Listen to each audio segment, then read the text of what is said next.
back to another episode of Feather and Fur. Your host, Brad Hurlebaus. And today we have on Amy Bachert. Welcome to the show, Hi, Amy. Brad. Thanks, Brad. Happy to be here. I'm happy to have you on. It's going to be a fun show. Um, Definitely. they're all fun shows. I mean, they're always great. There's never any problems. There's never ever any weird time. No, no, really though. I mean, it is a fun podcast. I mean, we're laid back. It's always a good time to get to know new people and hear different experiences out in the outdoor industry. That's the best part about this. You get to meet all these wonderful people and share stories and common interests and all that cool stuff. Exactly, and that's where it's hmm fun. That's one thing I like to celebrate on my show is just like the different experiences people have and the traditions they have hmm and passing that along to the next generation and not even the next generation, just passing it along to people who aren't actively into the outdoors and be it hmm older onset hunters, young hunters, all of them. Yep, definitely. It's great, and especially when you can grow it. See, I'm very active in our youth organizations, and I bring kids into the competitive aspect of it and the regular hunting aspect of it. It's great just to see they're thrilled. Some people are trophy hunters, and they go out and they shoot a doe or a button buck, and it's like this huge trophy to them, and it's great to see their face light up. Absolutely. And that's one, like social media gets such a negative light on that because everyone's like, oh, let it grow, you shouldn't blah blah blah. And if it's a trophy, like it should be celebrated. And if you took that shot, that means it's a trophy to you and that should be celebrated no matter what Mhm. your opinion is. It doesn't matter. Definitely, I agree 1,000% with that. So it's great, like, and that's one thing a lot of people like in Wisconsin, we moved away from having registration stations. So before you, Okay. if you shot like specifically for deer hunting, but if you shot a Mhm. deer, you used to have to go to like your gas station or your local hardware store and like you'd have to register it and they'd have ear bands, metal ear bands on hand. And we went to an online registration. And one thing that people Okay. complain, like one of the big downfalls people say, and I can understand that is when we're at the registration station, like people would hang out, they would talk. They talk about Uh-huh. the number of deer they're seeing. They would talk about like, oh, that's a great buck. You never heard anybody say, oh, you should have let that grow a year. Like that didn't happen. Like every harvest was celebrated because nobody like people are respectful in person. There's no keyboard to Definitely. hide behind. Oh, that's yes, definitely. It's great. And the best part about hunting is the stories. Even the stories of the ones that you don't get, sometimes they're the better stories. Right? You Everyone's never got know one. what'll happen. Everyone's got one of those. At least I Mhm. if you don't, you are either extremely lucky and should buy a lottery ticket, or you just haven't been out there enough yet. One or the other. That is true. I had this huge six-pointer in front of me in archery season twice. Conditions just weren't quite right. So that's my favorite. I saw it and I wanted it but couldn't get it story. That's always a shame, especially like twice in the same season. I'm assuming. Yeah, 3 days Oh, apart. There it that was. The tines were 6, 7 inches long. It was beautiful. that's a shame. That's because like at that point you're doing it right, but like it just isn't quite there. But I know nobody shot it, so maybe he'll be there this year. See what he Ooh, looks like. do you have cameras out? Not yet. Have Not to get yet. up there. Not yet. We'll get there. So I run Wi-Fi or not Wi-Fi. I run cellular cameras like a lot of people do, and Mhm. I'm running. Who do I use? Spy Point. I think it's Spy Point. And right now, like during this time of year, like I don't pay for pictures. Like I've got like you get Mhm. 100 free photos. So I'm like during Yep. season I'm paying for unlimited. But like right now it's like Sure. whatever. And we Uh-huh. just had the new month start yesterday, so I'm like and like I don't think about it. It's the off season. And all of a sudden I start getting pictures. I'm like, whoa, Ooh. cool. So I start looking. I'm like, there are a lot of deer in Turkey. I'm like, whoa, that one's already growing antlers. Mhm. And by today, I'm already out of pictures. And it begins. And now it's like, nah, it's too early to start paying for a premium plan yet. Like it's okay. Like, like you could just like they were almost taller than the ears already. I'm like, huh, and only Ooh, one, and it's June. I'm wow. like, that Uh-huh. might be a big deer. That Uh-huh. might be Already, something. sure. That's pretty cool. Yeah, We like have we have some doe around. I haven't seen anything with antlers yet, but doesn't mean anything. It's early. That was, I've got quite a few picture of deer on the camera, and that was the only one I could see any sort of antler growth on, which Mhm. really surprised me. I wasn't expecting that at all. Like I saw Right. it, I'm like, wait, like I went back and I'm like, "Ah, I'm just half asleep." So I went back later and then looked again. I'm like, no, they're like a little nubbin, like, and he'd already started to split. I'm like, Uh-huh. oh, that's going to be a big deer. Uh-huh. It'll be neat to see. Good luck with that. Or it's not. See, that's the crazy. Like my focus is like with my dog, and I focus so much on bird hunting. Okay. So, but the cool thing is, like my father-in-law, my oldest and youngest niece both archery hunt. So I'm hoping one of them. Okay. Yeah. Nice. Yeah, that would be great. That would be so great. And if none of them do, I'll just hopefully have my chance during gun deer. So Mhm. Yeah. My oldest niece just turned 7. So she was out with my brother last year and he shot a turkey and she was with him when he shot the turkey and she was thrilled. Oh my goodness, I've never seen her so happy about something. that's It was awesome. great. Mhm. Yeah, she called Spring, me, she's giving me all these stories and I don't think half of them are true, but she was happy. uh, She inherited already her aunt's ability for storytelling, I guess. perfect. Already getting that taken care of. Oh The yeah. tines were 3 inches, or the spurs were 3 inches long. Wait, Uh-huh. what? I couldn't even lift them, they were so big. This Mhm. beer They had a dragged good on this time. ground even when I was carrying it. Yep, you got it. That's awesome. Started That's early. awesome though. Mhm. Very cool. So Yep. what led you into the outdoors? Was it a family thing? Did you Mhm. kind of take it up on your own? No, my dad grew up with it. My dad and his cousin, who was like my second dad, they big hunters. I grew up with hunting stories. People get stories of princesses and princesses when they go to bed. I got hunting stories, which is Nice. cool. Yeah, so I was out with him from the time I could walk. And my first deer was the year I turned 12 and he was there and it was so cool because it was a spike buck, and we were sitting in. He built me this box with one of these little like alcohol heaters in it, where you stick the toilet paper in and dump alcohol in it, like this forever burning kind of thing. Sure. And we were sitting there about 10:20 in the morning. This button or not button buck, spike buck comes up, lays down the laurel bushes, and I'm looking at him. He's telling me, "Okay, do you see its nose? Yes. Go 4 inches under its nose and aim right at the neck." And boom, and there it was. And that was my first deer. It was so cool. That is awesome. Mhm. Yeah, I'll be 37, and that's still my favorite hunt. That was Well, cool. there's so many memories there. It's your first, you're with your dad. Mhm. Yep. He's doing the mentorships thing. Like, Oh do you see where yeah. the nose is? Like teaching you like where to shoot. There's a lot there. Mhm. There's a lot. Yep. Oh, it was cool. That was a good time. I remember he's trying to get me to eat toaster strudels because we had this like pan setting on top of it to heat food up, and I didn't want the toaster strudel. I was on a mission. That's awesome. Mhm. It was good. That was a good time. But my favorite one, well, not my second favorite one. So the other gentleman I told you about, my dad's cousin, I was with him the year after that. We were in the same stand and he was sitting with me because I was only 13. I couldn't sit by myself yet. And my dad had done a push. Same time, 10:20 in the morning, this massive 7 point comes walking up. And according to my cousin, there were two deer and the second one was bigger. Well, I never saw the second one. They were up in like this grove of white pines up above where that stand was. So I got my gun up. I was ready. I had him in the scope, and all of a sudden, he moved the gun on me. And I'm looking at him. What are you doing? Well, here he didn't see the 7 pointer, and I didn't. I still don't know what that other one was. So I moved the gun back. I'm back on, starting to squeeze the trigger. He picks the gun up and moves it again on me. I'm looking at him, and when I moved it back the second time, he saw the deer that time, and I was able to shoot it because he didn't move it. Oh my gosh. We still laugh about that one. That's hilarious. Yeah, he took it upon himself. He didn't know what I was shooting at, so he was moving the gun to where the bigger deer was. So he says. I don't know.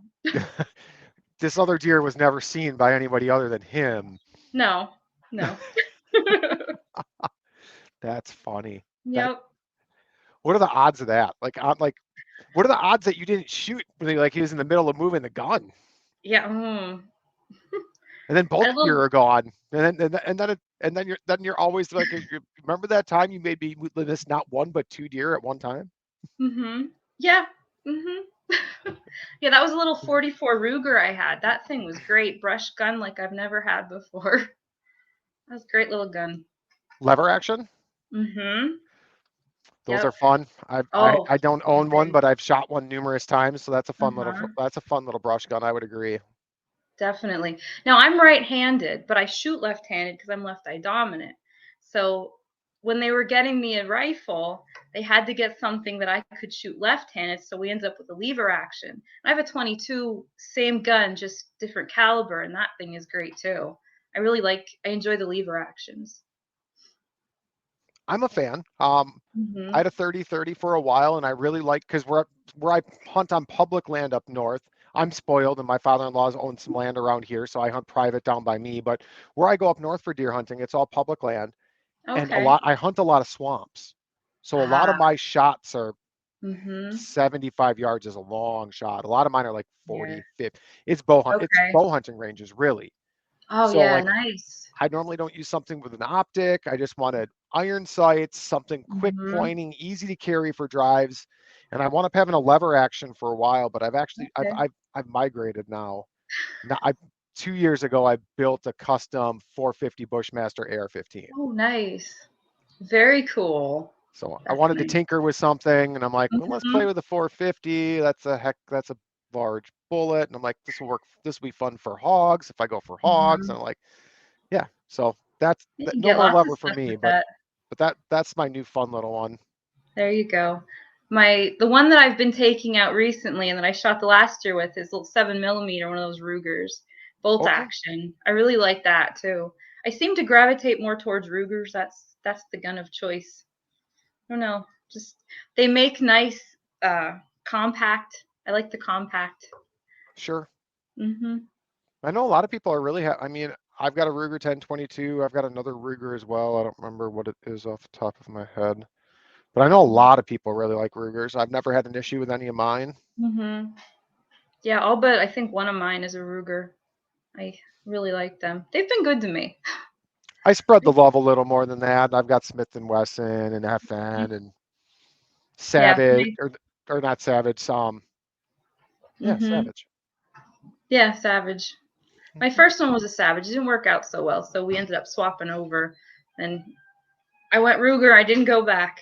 Well, there you go. As long as it works, right? And it Mhm. fits you and you're comfortable with it, and Yep. Yep. Gun of very choice. nice. Yeah. And Do you then archery hunt also, or just? I do. I just don't make it I don't make it a very big priority. And the reason being, Okay. archery season here falls right over grouse season. Mm. And if the last time I had a really good archery hunting season where I actually put a lot of time in the woods was when my Mhm. dog was injured.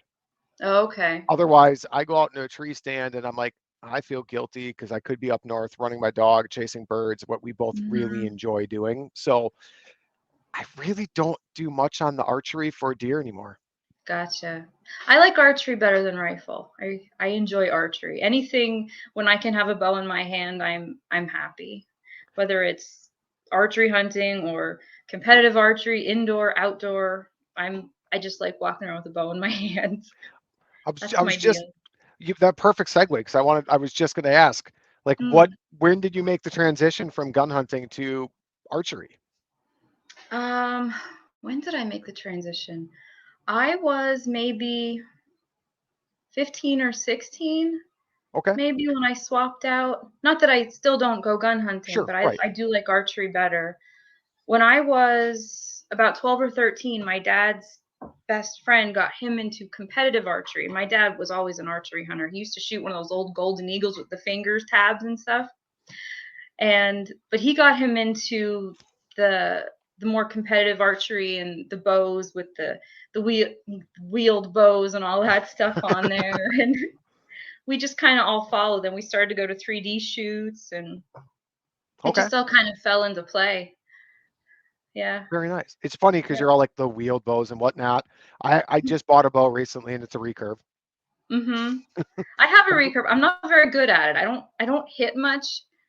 I'm a half decent archer. I can hold my own, like in competitions and stuff. And I put a recurve and I can't hit things, and it frustrates me.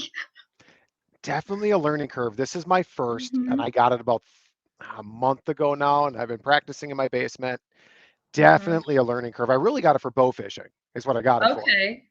Um, I've really been on a bow fishing kick lately. I did a lot of tournament fishing, like for kayak, like kayak bass Mhm. fishing, and I just need something different. Like I've been doing it long enough. I'm just like, I want a challenge. I want to change. So Mhm. I've been doing more bow fishing. I'm like, I want a recurve.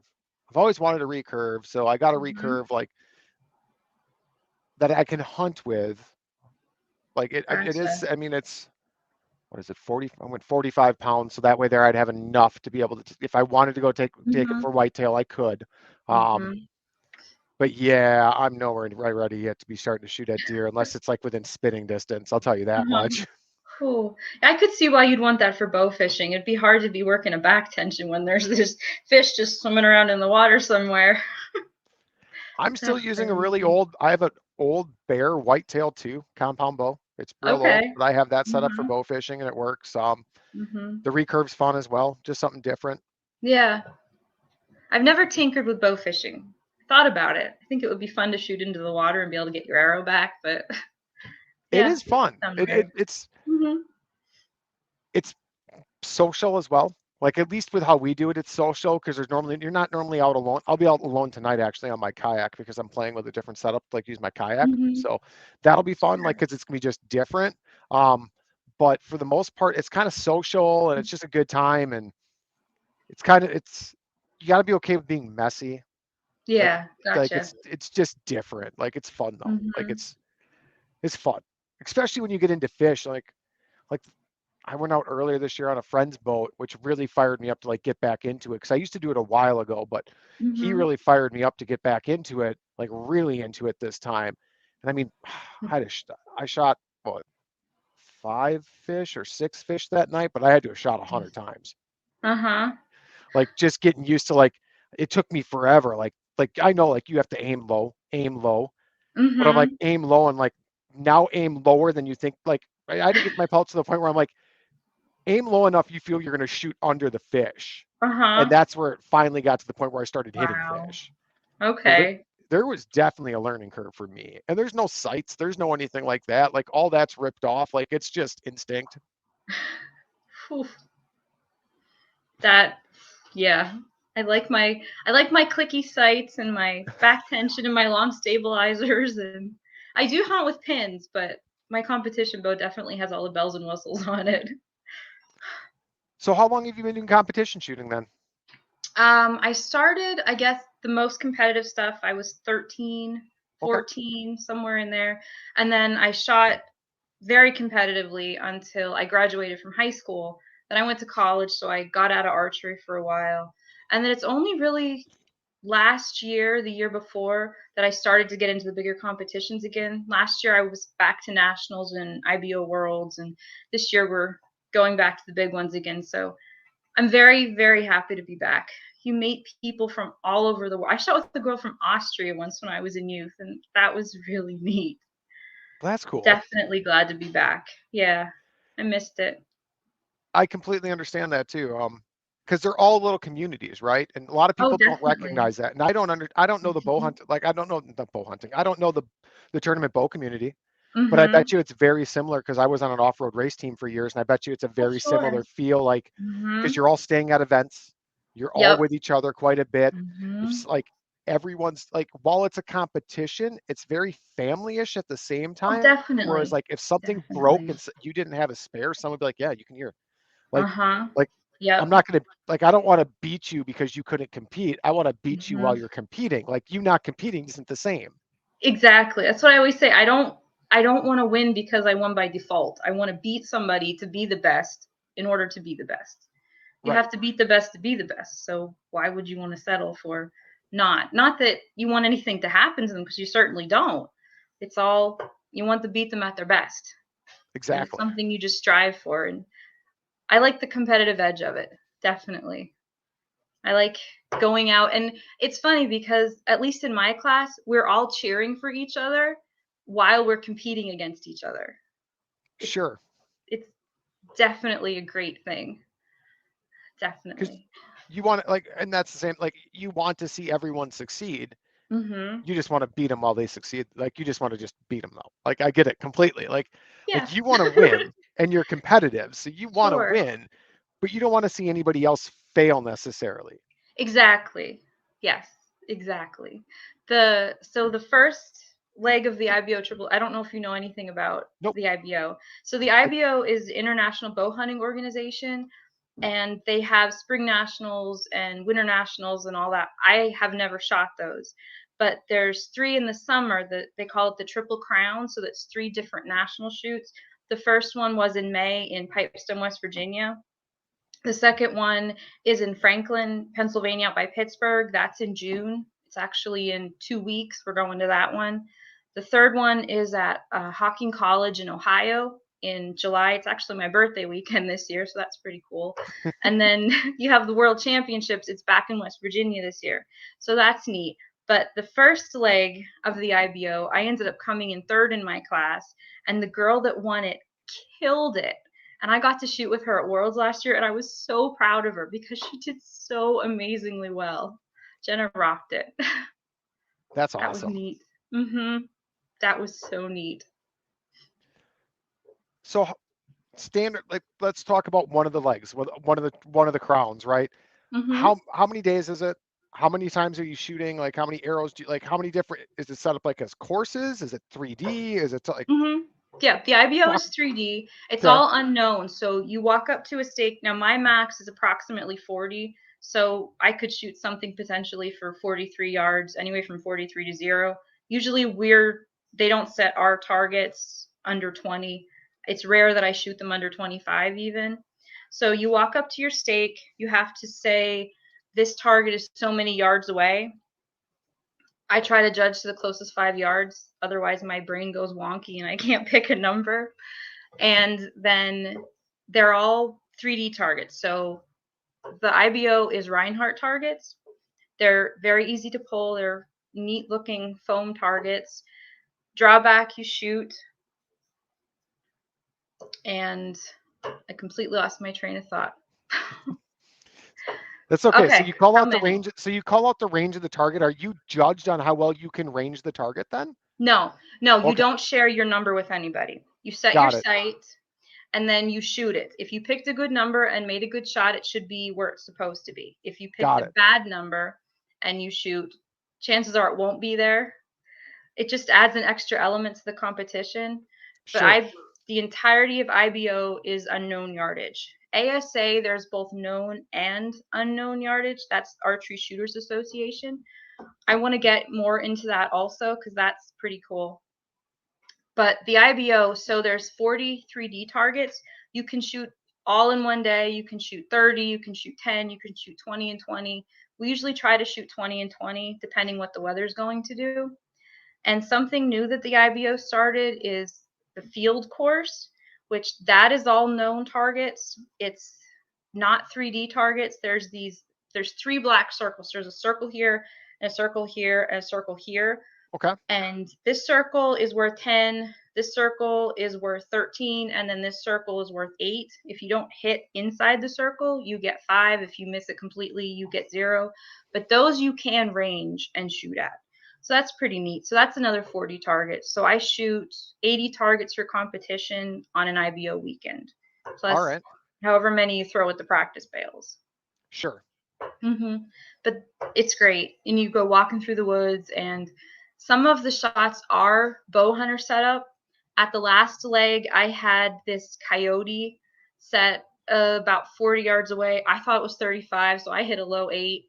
But we had to shoot in between these trees. They were maybe 4 inches apart, and you're going right through. That was exciting. I was just happy to hit that one. But you never know what you're going to encounter. And then Sure. you walk up to the tent and you hand them your scorecards and they assign you a group to go out, and you get to meet all these people that otherwise you never would have met. And then you get to know them and you see them at the next shoot and you say, "Hi, how are you doing?" So you you get to meet all these people and remember them. But I think one of the neatest things about the like the Triple Crown weekends, you go into a restaurant out there and it's just this mass flood of shooter jerseys. And you think, "Oh, well, I know this jersey and this jersey," and it's cool. Like they're all in for the archery shoot. That's awesome. Like, because it's Mhm. that big community, right? Exactly. Are there different, Exactly. I know you already kind of let on that you have a very competitive bow set up Mhm. extreme. So is there different levels at those series? Like, so is Mhm. there like a hunting like is there like a Yes. factory bow level? Is there like Mhm. a modified bow? Like what are the different Mhm. what are the different things there? Okay. So I shoot what's called an open setup, Okay. and there's no limit to magnification. There's no limit to the size of the stabilizers you can have. It's pretty much anything you want. There is a limit on either how fast your bow can go or the grains per pound. So your arrow has to coincide with your bow. So my bow right now is set at 54 pounds, I want to say. So the arrow weight can't be more than 5 times 54, or can't be less than 5 times 54. Okay. And I can't do that math in my head, but That's all right. I'll do that really quick on my calculator. sounds good. 270 grains. So my arrows can't weigh less than 270 grains, or I could be disqualified or anything like that. I think that my class also has a limit of your bow can't be pulling more than 60 pounds, which for me isn't an issue. I'm very content with my 54. The men's classes I think is a little bit higher, but it's still that 5 grains per pound rule. Sure. Now there are hunter classes. They shoot closer, so they have limits on you can't move your sight once you started the course, and there might be 2 or 3 pins. I can't quote that. I've never shot the hunter class, and your stabilizer can't extend more than 12 inches from your bow riser and all that kind of stuff.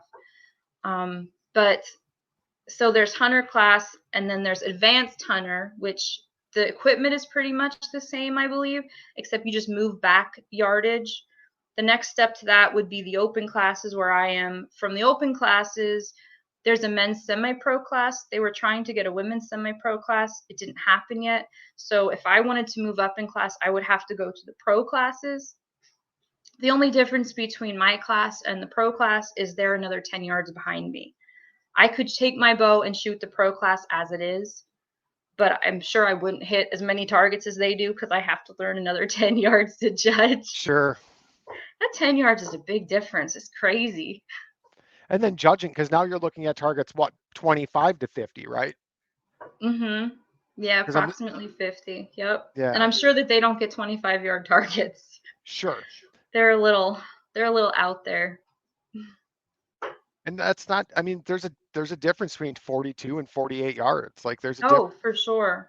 For especially with the sure. level of competition. Like it's one Yeah. thing to still hit the target, but it's another thing to hit it for score.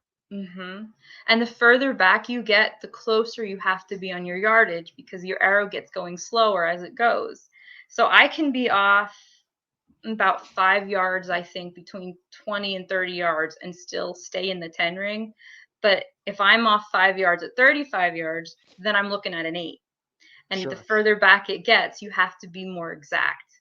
But I can be off about 3 yards one way or the other and stay at 10 if I make a really good shot. So that's definitely helpful.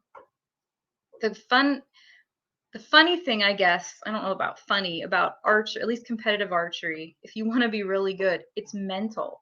Most of archery is in your head. It's neat that you don't have to be the fastest kid or the strongest kid or even the smartest kid when it comes to shooting a bow. Anybody can do it. But Sure. if you have to beat what's called target panic. Do you know what target panic is? I have an idea of what you're going to talk about, but Okay. for everybody that's listening that doesn't, Mhm. Target panic is basically the fear of missing.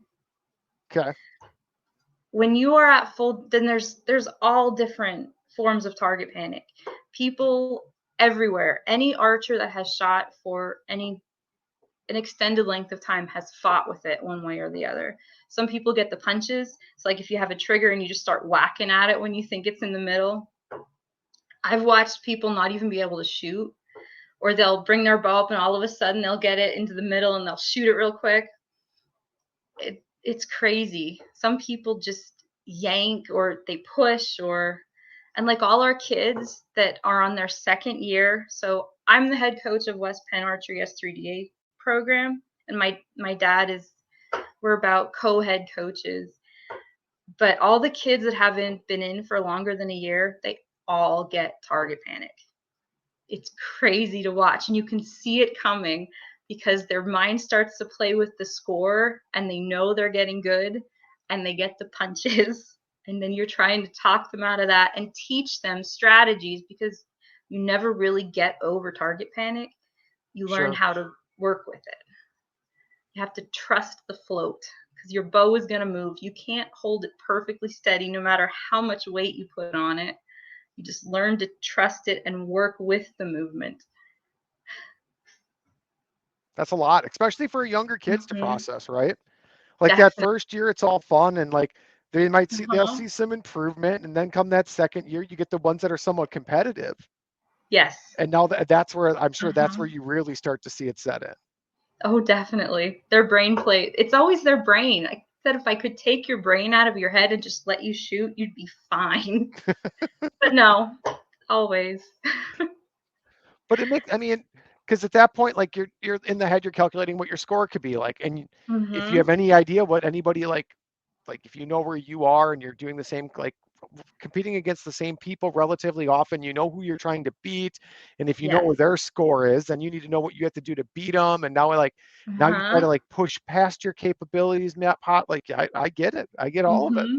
Yep. Some of them get a little too competitive though. When you try to talk them back down, just go have fun. I don't care how you shoot. Just go have fun. We have one boy who is really good, but in the ASA, so IBO, we count center 11s. In the ASA, there's low 12s and high 12s. And the S3DA, which is the program, the youth archery program that we are a part of at West Penn, they count the lower 12s because ASA is the parent program. So he'll shoot center 10s all day, but we're trying to teach him to aim at the 12s, because in his class now, he has to get 12s or he won't podium, and it drives him crazy that he won't podium, but he won't aim at the 12s. So he could hit them if he aimed at them. Got it. The And the spiral 12s effect. and the describe the target. Where's the Okay. 10 and the 12 in comparison to each other? I think I know, but I don't, because I've Okay. never done competition. But I'm thinking in my head, I think I have an idea of where this would be. But I know Mm-hmm. there's listeners right now that have zero idea. Like some of the bird Okay. hunters out there that have never held a bow in their life, they're like, What is isn't the she 12 talking about? isn't the 12 in the center of the 10? How aren't you aiming at the same thing? All right, so on a 3D target, the the small the biggest perfect circle. So there's an 8 ring that's not a perfect circle. But the biggest perfect circle, if you're going IBO, there's a small circle right in the center of that circle. That's worth 11. If you're ASA or S3DA, like our kids are, in that big circle, there's a low 12 right on, so it's still inside the 10. And then there's a high 12. So I don't know that I have a pen, but so a circle and then 2 circles inside the circle. Got it. The lower 12s are always in play. If they want to shoot at an upper 12, they have to call the upper 12, and then the lower 10 doesn't count it, or the lower 12 doesn't count, and then it's only a 10. But you have to aim at the 12s consistently to hit them. I mean, you'll luck into them once in a while, but you pretty much have to aim at them. It's it's a whole game in itself. Aiming center 11s, everybody wants to aim in the middle, but Sure. holding off the middle is a challenge. One that I'm trying to figure out myself. Got it. And Mhm. so the low, so I mean, you're right. It's hard to not aim into the center. Mhm. I get that completely. And even if you have like a target that's got 5 different bullseyes on it, you're always aiming for the Mhm. center of those bullseyes. It might not be the Sure. center of the target, but you're always aiming for the. So to have an Mhm. offset bullseye inside of a bigger ring, just Yes. that's not what you're used to seeing, like for Uh-huh. anything. Yes, it's definitely different. But once you can train your brain to aim low, aim off center, you're fine. I just haven't quite figured out how to do that other than to just go out and practice aiming at them. Sure. Because it's a different game. I grew up shooting IBO. That was the competition uh, organization that I was in. But now that I'm trying to get into ASA as well, it's totally different. And the rules are different. And there's bow max speeds and all this stuff that is different. But it's good. It's good to be able to do all these different areas of archery. It definitely makes you better. And that, I mean, it's like for the competition, like even in like Mhm. especially in the field then, because I mean, going into Mhm. a hunting season, you have to have some Definitely. pretty high confidence in knowing like here's Mhm. my like I don't know what your set yardage is like on like for live it does like anything like 30 yards, 35 yards. Like I always had in my head like when I Mhm. practiced with a compound a lot, I still wouldn't go past 35. That's just like where Mhm. I hunt like and that's only one lane. A lot of my spots is 25 to 30 really Mhm. realistically. Like I Yep. wouldn't go any farther than that just because it's to the point there's too many small twigs and there's this and there's that Oh, and there's other definitely. things. Mhm. But for shooting competition and practicing all summer, you have to go into the woods pretty confident in your capabilities of like, if this thing walks in a lane within this yardage, I'm Mhm. pretty confident I'm going to be able to make that shot. Yep. I know I could be deadly up to say 50 yards, but I will never shoot at a deer that far unless I've already hit it and it's wounded and I have to make that shot with it.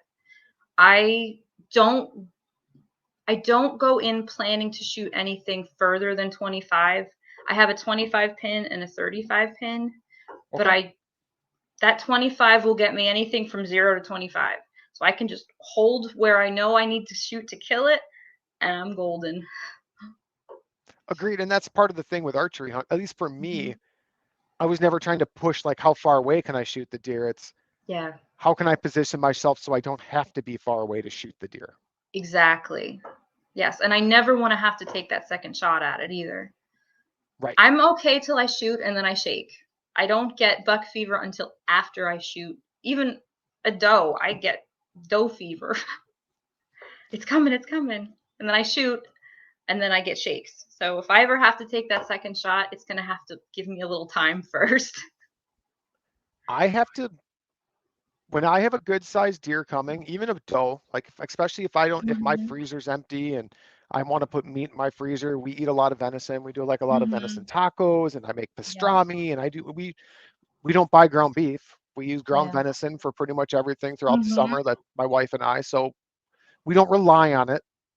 But it would change our diet if we didn't have it, right? Mhm. Like we'd have to go Same. buy ground beef and stuff like that, which isn't what we Mhm. want to do, but I still have to control myself and like control my like breathing and control my heart like Mhm. and that's before the shot. Like especially when it's a big buck. And there I mean the last good buck I shot was a nice 8 and it was Okay.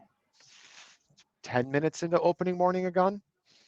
So Wow. like maybe 20. It was early though. Mhm. And it was coming down a hill from my right to left Mhm. and I'm watching it and it's coming down a hill through trees, and there's quite a few openings and quite a few different shooting lanes there throughout there. Mhm. And then it gets to our old logging road, and when they get close, they run. Like, cause they don't like they Okay. like a lot of times they'll like hop and skip or like go. So I'm Yeah. like, all right, I'm gonna take it when it pauses before it crosses the opening. And I Mhm. took that shot, and it bucked hard, and it took off running like it wasn't hit. And I'm like, and Oh. I have this on camera too, and you can hear me. You're like, Uh-huh. you can hear me literally telling myself, no way did I miss. No way did I miss. And Mhm. went up a hill and crested and went down. And this is all within 100 yards of me. I thought I heard it crash, but I couldn't hear it for sure. Like I didn't know if I heard it crash because it's relatively open there, Uh-huh. like with a lot of like buckthorn and ferns and like just some like Okay. like some small popple and some small ass, like nothing like, and then just on that edge is older oak and pine Mhm. forest. So like, I don't know if I heard it crash into those, like getting into Uh-huh. thicker cover, or if it fell. So I'm sitting in my stand and like, I'm like shaking, and you can hear me on camera. Oh, There's no man. way I missed. There's no way I missed. I'm going back and like I stop recording. I'm trying to go back. And it was a Garmin verb is what it was. And I'm trying to view it on Okay. this tiny little 1x1 screen to see what's going on. I pull the Mhm. memory card out and I try to throw it in my bigger camera, and it wouldn't recognize the video format. I'm like, this is crazy. It's driving me nuts. And like, finally, I'm like, all right, it's been 30 minutes. So I go over there and it crashed right where it was. Like Oh, it was man. double lung and clipped the top of the heart. Like Nice. the thing with like, Uh-huh. it was just adrenaline that drove it. But I'm just like, oh, thank gosh.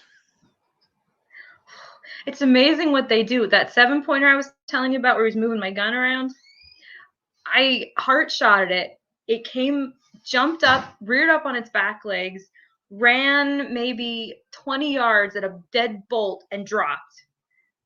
That was really cool.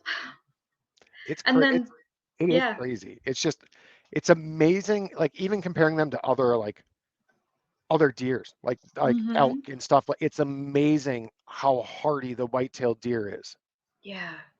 We've so my dad shot a deer a couple years ago, and when we were skinning it, there was a broadhead stuck in one of the bones yet that it had grown over. You never would have known it until you cut it open because it was fine. It was walking normally. There was no issues with it. And I thought, whoa, I don't know how the arrow broke off or what happened, but it was just the broadhead sticking in it. It was crazy. And I mean, you hear stories like that. A friend of mine does. He does the processing for me. Like he, Mm-hmm. he doesn't charge. He charges me so little. There's no reason for me to do it myself. Gotcha. But he he Uh-huh. he he processes. I don't know. It's just him out of his garage. I think he does like a little over 100 deer a year, Oh, and he's run wow. into that a Okay. couple times. Uh-huh. Yeah, that's neat. Yeah, we do all our own. That was I could skin deer before I could shoot deer kind of thing. It was just part of it. When I was Sure. little, we'd raise cows and beef cows and that, and now everybody shoots them and I do all the skinning and cutting up stuff. Sometimes I like that more than the actual shooting of the deer. It's neat. It is. I've done my own. I've done three myself. Mhm. But he, like like I value my time more than he's like, because he's fully set up. He's like, he can, Uh-huh. like, he has my deer back to me in normally like less than 12 hours. Whew. That's good. Ground and cut exactly how I want it. I'm like, Yeah, why would you I do it yourself kind of thing. exactly. It takes me longer to get Mhm. everything out, I feel like, and get everything prepared. Like, but I've done it myself and it is fun. Like, it's good to know how to do that. Like, like, Yes, I feel like you should know definitely. how to cut up. Like, even if you don't know Mhm. how, you should at least experience how to do it once. Like, you should Mhm. work with For someone that knows how sure. to do it.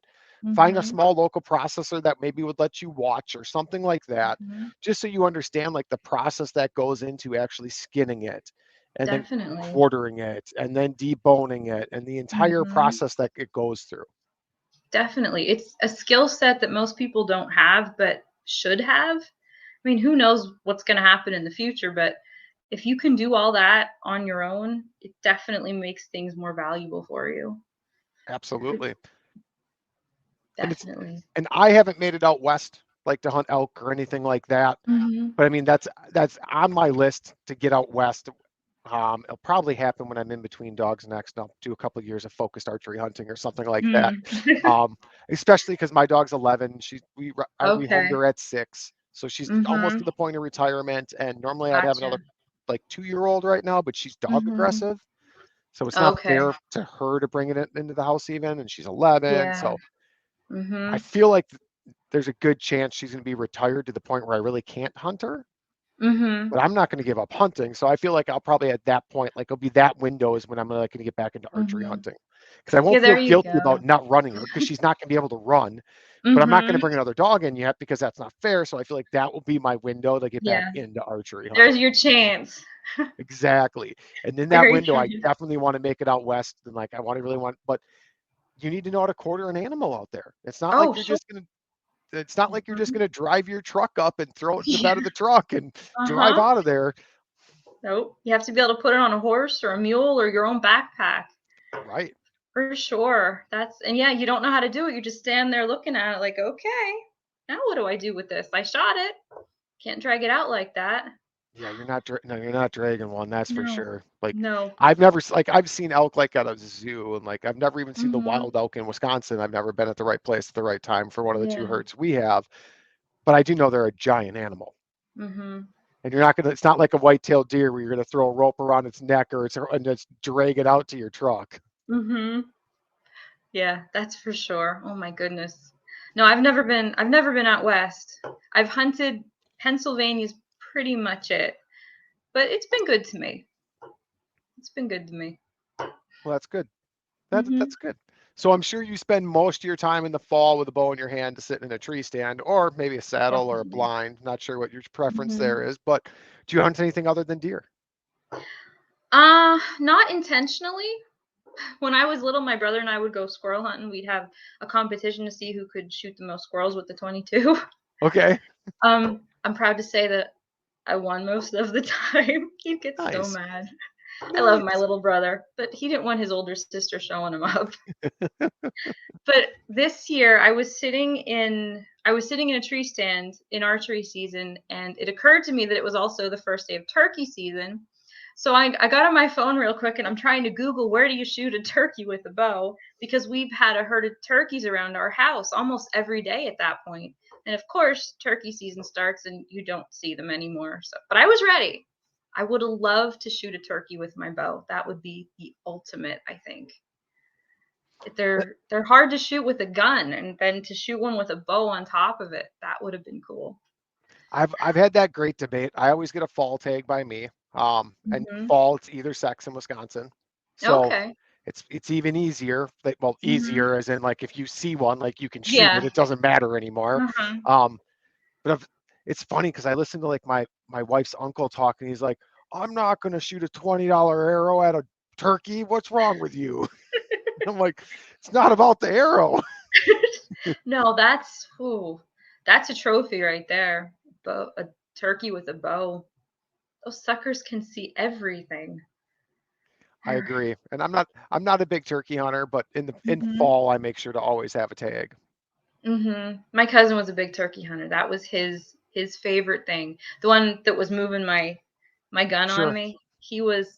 That was his life basically, was turkey hunting. He had all these custom calls and 1,000 mouth calls, and every bit of his gear was dedicated to turkey hunting. Deer hunting was an added bonus, but he was a turkey hunter through and through. I know other people like that and they just love it. I have Mhm. not found that passion for it. I'll admit No. that. But I know other people that have as well that like they travel Mhm. multiple states, Yeah. getting different kind like the what is Mhm. there 4 or 5 species of turkeys and like Yeah. Yep. it's a whole nother different group of people. Definitely. And I just think they're cool to look at. I mean, I would shoot one presented with the opportunity, but I like the deer. I love venison. That was My dad always jokes that when my brother and I were little, he had to tell us that it was venison if it was beef or we wouldn't eat it. I don't remember that, but it makes a good story. That's funny. That's Mhm. funny. New Year's Yep. this past year, I went down to Tennessee and I went on a hog hunt with a bunch of coworkers. So Mm. I made a pork shoulder and no, it wasn't a pork shoulder. What did I was it the breakfast sausage I brought? Yeah, I brought breakfast sausage that was pork and Okay. it's really, really good. And we're cooking it up and I said, "Oh yeah, this is wild boar." And it's funny because one person might like, "Shh, quiet, don't tell everyone." I'm like it don't matter. Like they're gonna eat it. It's fine. Like almost everybody there hunts. Like Mhm. two of my three nieces hunt and like pretty Well, much. I mean, well, two of the five. I take that back. The other two are younger though. But yeah, okay. I mean, like everyone, like it's fine, and everybody ate it, and everybody's like, "Oh, this is really good." I'm like, "See, Mhm. no problem." But I it's think it funny. I tastes know. better when you know where it came from. It's I agree. very pure. Has that good taste to it. But we do all our own processing, even like sausage, scrapple, kibasi, all that stuff. We do all that in house. So I grew up with that. It definitely, I'm very glad that I grew up with that. It's I've made my wonderful. own sausage once. I've got my scraps from last year to make into sausage yet. I haven't had Mm. time. It's at the bottom of the deep freezer. Um, I've only done it once, and the first time it turned out okay. It was edible, Hmm. put it that way. But Okay. Oh no. well, I mean, it turned out, I didn't put enough water in it, is what I realized. Okay. Like, I Yeah. did not put enough water in, and Hmm. I did straight venison. I didn't even cut it with pork because I wanted to try like straight venison, and I didn't Yeah. put enough water in it and want it really Hmm. dry. And I'm like, but it's still edible at least. Yeah. We mixed But ours about half and half. And the way the recipe started out was my great grandfather. There was really no written recipe. He used to say that you salt it until you could track a rabbit in it, and then you pepper it to taste, which I think was always their excuse to, okay, go fry another one up and we'll try it. But to keep trying it. But we do have a recipe now. It's pretty good. It's about the only sausage I'll eat, unless other homemade sausage I'll try. But store bought stuff, I'm spoiled. I'll eat homemade stuff. well, that's awesome though. Like, so Hmm. do you smoke it? Do We you? smoke kibasi, not the Oh, sausage. okay, Hmm. Yeah, we just inherited a smoker that we haven't quite fine tuned yet, sure. but it's neat. So we're learning more skills. But yeah, no, I've never smoked sausage. We don't really even stuff it anymore. We just wrap it up in 2.5 to 5 pound packages, like freezer wrap it, butcher wrap it, stick it in the freezer, and then when you want it, you get it out and make. We basically eat it like hamburgers and make patties out of it. Okay, that makes sense. That's how that Hmm. pork breakfast sausage I have is, and I've Okay. had Italian sausage made the same way, like venison Italian Hmm. sausage. My friend gets his deer processed, and he gave me that, and it just comes like as like 1 or 2 pound packages, and Hmm. it's not stuffed Yep. in or encasing or anything like that. Hmm. Yeah. Yeah, that we stuff the kibasi, but we don't stuff the sausage. Got it. Yeah, the last time I made like hot sticks and summer sausage and all that, I Hmm. smoked it all, and it had really good flavor. It was just a little dry. Like, Okay. looking back and like looking at the recipes, I totally misjudged how much water was supposed to be in there. Uh, Like, I don't remember what it called for. If it called for like multiple cups, and I think I did teaspoons or tablespoons, like I uh-huh. completely misread it. Like, That'll make a little completely. bit of difference. Yes. I'm That's like, man, funny. this is really tough to like mix. And I'm like, Hmm. seems really dry. And then I started to read it afterwards. I'm like, you didn't put in like, I think I doubled or tripled the recipe. I think it was, and I only used enough water for one. Okay. Maybe I quadrupled the recipe and I only used enough water for one. It was something like that. It was something as Hmm. ridiculous as that. And I'm like, you dumb dumb. That's funny. I don't know that we have actual water as part of the recipe, but we always end up adding. I'm usually the mixer, and we have this huge tub. Maybe it's like 20 pounds, 30 pounds of sausage or something we put in this tub, and I get to do all the mixing. So I mix it, and once it doesn't feel cold on my fingers anymore, there's enough water in it because we dump hot water in it to make it mix together easier. That's Okay. my test. If it's not cold on my fingers, there's enough water and it hasn't failed yet. So, Nice. Nice. hmm, yep, my old wives' tale. And that's like tracking rabbit through the salt. Exactly. That's the best story. And every time we make sausage, we tell that story. But Tracking rabbit. in the recipe, do you have it written down when not cold to touch? No, See, you're missing a key piece that's not in the recipe to put anymore. that there. My cousin had this. So it's the family kibasi recipe. It was a secret for the longest time. He and this other guy would make it together, and they each only had half the recipe, so they couldn't share it. They couldn't make it with anybody else. And then they started to get older, and they decided, well, one of us is going to die soon. So they gave each other the other half of the recipe. About 10 years ago, that was my Christmas present from him. I got this kibasi recipe and I was sworn to secrecy. That's So amazing. I am the sole owner of the kibasi recipe. Do you have this like, do you have it like in a will? Like, does your lawyer have it like, upon my death, give this to? No. That's an interesting point though. But no, I have it and I'm glad I have it. It's a really good one. Well, I mean, That's pretty secretive right there. I mean, Mm-hmm. when it's Yep. so secretive, it's split between two people. I mean, we're like talking like that's like nuclear warhead codes at this point. Yeah, kinda. Yep. Yeah, some people have like all these terrible family secrets, and ours is the kibasi recipe. Could be worse. Could be worse. Mm-hmm. It's a good one. That's amazing. Yep. Well, Mhm. we're almost to the hour mark, so I want to give you a couple minutes here, let everybody know how they can find you on social media, thank anybody you want to thank, talk about any sponsors you have that you'd like to thank, and Sounds good. So I do have an Instagram. I'm from Z and then the number 2, Amy. Um, I have YouTube that I don't really ever use, so I wouldn't recommend using that one. I do post a lot of hunting pictures and archery pictures if you're interested, or if you have any questions about anything I said, please get in contact with me. More than happy to answer any more questions or help you out. Um, West Penn Archery Club has a Facebook page. It's here's my shirt. We also do have an Instagram page. I run the Instagram and the Facebook page. If you have any questions about youth archery or anything there, hit me up there. I would be happy to talk to you about that. I'd like to thank Diamond K Archery, who is the guy I get most of my archery equipment and my bows from. Pine Ridge Archery, Shrewd Archery, Boning Archery, Viper Archery, PSC. Love your bows. You guys rock.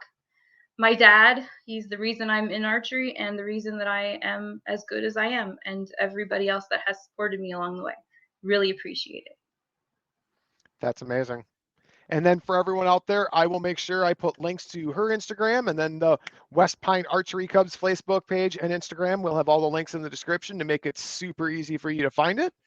Sounds good. Amy, I appreciate you coming on the show. It's been absolutely great. Learned It has. learned a ton about competition bow hunting, which is Yep. amazing because it's something I've never any actual experience with.